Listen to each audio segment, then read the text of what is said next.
भगवती प्रसाद पांडे जी। राधे राधे महाराज जी। महाराज जी, सभी शास्त्र एक मत से कहते हैं कि आप जैसे भगवत स्वरूप महापुरुषों का दर्शन व आशीर्वचन अमोघ व कल्याणप्रद होता है तथा बिना महापुरुषों की कृपा के भक्ति का परम प्रसाद प्राप्त नहीं होता। आपके हृदय में तो साक्षात भक्ति देवी विराजमान है, हमसे तो ऐसी कोई योग्यता ही नहीं है कि आपकी दृष्टि, कृपा दृष्टि भी प्राप्त हो सके। महाराज जी देखो, शास्त्रों में वर्णन आया है कि संतों का दर्शन पाप का नाश करता है, क्योंकि वो पवित्र परम भगवान का चिंतन करते रहते हैं। हर समय उनके आचरण पवित्र, उनका चिंतन पवित्र, इसलिए वो चलते फिरते तीर्थराज हैं। मुद मंगल में संत समाजू, जो जग जंगम तीर्थ राजू। वो चलते हुए तीर्थराज है। वो स्पर्श करें तो पवित्रता, देख ले तो पवित्रता, वो भिक्षा ले ले तो पवित्रता, वो उनसे शरीर से वायु स्पर्श करके जाए तो ये पवित्रता। ये पाप का नाश करती है, ज्ञान का प्रकाश नहीं। ध्यान रखना, ज्ञान का प्रकाश उनकी वाणी का आचरण में उतारना, ये बात ध्यान रखना।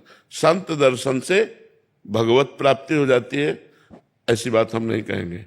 संत दरस जिम पातक टरई, पापों का नाश होता है, लेकिन संपूर्णतया नहीं। पाप की प्रवृत्ति का नाश नहीं होता। पाप की प्रवृत्ति का नाश उनके उपदेश को अक्षरशः अपने जीवन में उतारने से होता है, ये बात ध्यान रखना। महत्संगस्तु दुर्लभो लेकिन अगम्यो। अगर उनकी वाणी का आप पालन कर गए तो अमोघस्य, जाओ, निश्चित भगवत प्राप्ति हो जाएगी। वाणी का पालन नहीं। महापुरुषों के समीप रहने वालों को भी अल्पज्ञ और राग द्वेष से युक्त देखा गया। वो अपने गुरुजनों को ही जहर दे दिए, अपने गुरुजनों की हत्या कर दी, सिद्ध महापुरुषों के ऊपर प्रहार करने का प्रयास किया गया। ऐसे बहुत से उदाहरण हमारे सामने हैं, जो ब्रह्मबोध संपन्न भगवत प्राप्त महात्मा के ऊपर प्रहार, जहर दे देना, ये ऐसी क्रिया। क्यों? क्योंकि वो उनके उपदेश के अनुसार नहीं चले। आध्यात्मिक संपत्ति को उन्होंने नहीं पाने की चेष्टा की, लौकिक संपत्ति को प्रधान माना, तो उन्होंने उनके शरीर को दंड देने की चेष्टा की। जिन महापुरुषों के प्रति ऐसा सोच लेना भी सर्वनाश का कारण बनता है, वहां उन्होंने ऐसे ऐसे कार्य किए। हम एक जगह की बात बता रहे हैं, जब हम गंगा किनारे भ्रमण करते थे, स्वामी परमानंद उनका नाम था, और वो बड़े सिद्ध महापुरुष थे। कभी कभी वो दिगंबर भी ऐसे निकल पड़ते थे, ब्रह्मबोध संपन्न महापुरुष थे। तो एक मास्टर थे, उन्होंने देखा कि संपत्ति है, तो शिष्य जन और भी थे, पर उन्होंने संन्यास लिया और धीरे धीरे प्रथम चेष्टा पर पहुंचे, उनकी शरीर सेवा पर। और वो 24 घंटे में एक बार जब प्रसाद पाते थे, इसके बाद इतनी भांग खाते थे। संतों की मौज अपने अपने संतों की रहनी होती है, सिद्ध पुरुषों की उन पर नजर नहीं डालना चाहिए। तो खप्पर में, नारियल के खप्पर में ऐसे भांग घोरा, तो जो भांग निर्विषय थी उसको तो उसने हटा दिया और विष वाली भांग बांट करके रख दिया, संखिया जहर मिला करके उन्होंने ऐसे घोरा। उनका नाम जगदीश्वरानंद था। कहा जगदीश्वरानंद को बुलाया जाए। बोले सरकार जगदीश्वरानंद को बुला रहे हैं, और उसके होश उड़ गए। बस वो भांग को ऐसे अंगुली से ऐसे खप्पर में घोर रहे थे, ऐसे देखा, कहा ठीक है जाओ, और उसी के सामने पिया, पानी भी डाला, धो के पी लिया। 7 दिन तक पद्मासन में बैठे रहे, और रोज उसको बुलाते। बोले देखा बेटा, तुम्हारे जहर का कोई प्रभाव नहीं, अब हमारा समय आ गया। 7वें दिन कहा, जहर 24 घंटे में प्रभाव डालता है, 7 दिन में नहीं। बोले अब हमारा जाने का समय आ रहा, तेरे जहर से नहीं मरा, लेकिन मेरे शरीर की जब जांच होगी तो जहर ही निकलेगा, अब मैं मर रहा हूं, और अपने शरीर का त्याग कर दिया। तो जब बड़े संतों के पास रहने वाले, ब्रह्मबोध संपन्न साक्षात परमात्मा, ब्रह्मविद ब्रह्म भवति, जो ब्रह्म को जान लेता है वो ब्रह्म स्वरूप हो जाता है।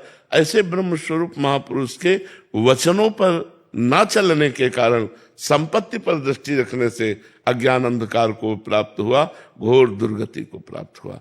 तो हमें लगता है महापुरुषों का दर्शन, महापुरुषों का संभाषण इसलिए महामहिमा में है कि हम उनके संग से अपना सुधार कर सकें, अपने आचरणों का परिवर्तन कर सके, अच्छे मार्ग पर चल सके, अध्यात्म को समझ सके। केवल दर्शन से पाप नष्ट होते हैं, पाप प्रवृत्ति नहीं। पाप प्रवृत्ति उनकी आज्ञा का पालन करने से नष्ट होती है। जब हम संतों की आज्ञा का पालन करते हैं तो हमारे अंदर साधुता आने लगती है, हमारे अंदर जितेंद्रियता आने लगती है, हमारे अंदर भगवत प्रीत्यर्थ कर्म बनने लगते हैं, हमारे अंदर भगवत चिंतन बनने लगता है। हो गया काम संत समागम का। यही है संत समागम का फल। केवल हम बाहरी बात को लेकर के हम आदर नहीं करते कि भाई हम गए और कुछ फल फूल रख दिया और संत दर्शन कर आए, ये एक सत्क्रिया हो गई, लेकिन ये भगवत प्राप्ति या अध्यात्म नहीं हुआ। अध्यात्म गए दैन्य भाव से प्रणिपातेन, चरणों में उनके लौट गए और उनके मुखारविंद से निकले हुए जो वचनामृत हैं उनका पान किया और अविनाशी पद पर आरूढ़ हो गए। ये बात है, संतों की महिमा है भगवत प्राप्ति कराने में। बड़े भाग पाइब सत्संगा, बिनहि प्रयास होय भव भंगा। संसार का राग नष्ट हो जाए, भगवान में अनुराग हो जाए, शरीर का राग नष्ट हो जाए, आत्मस्वरूप में स्थिति हो जाए, यही भवभंगा है, यही भवभंगा है। तो बात समझना है कि वो सामर्थ्य सबके अंदर है जो एक संत में है। कोई ऐसा मनुष्य नहीं जिसमें सामर्थ्य वो ना हो जो संतों में है। क्या सामर्थ्य है? चिंतन। आपने अपने चिंतन को असत चिंतन में लगाया और उन्होंने अपने चिंतन को सत चिंतन में लगाया। यदि आप अभी सत चिंतन करने लगे तो जो राम सीधे नहीं कह पाते थे वो ब्रह्मर्षि हो गए, तो क्या हम नहीं हो सकते?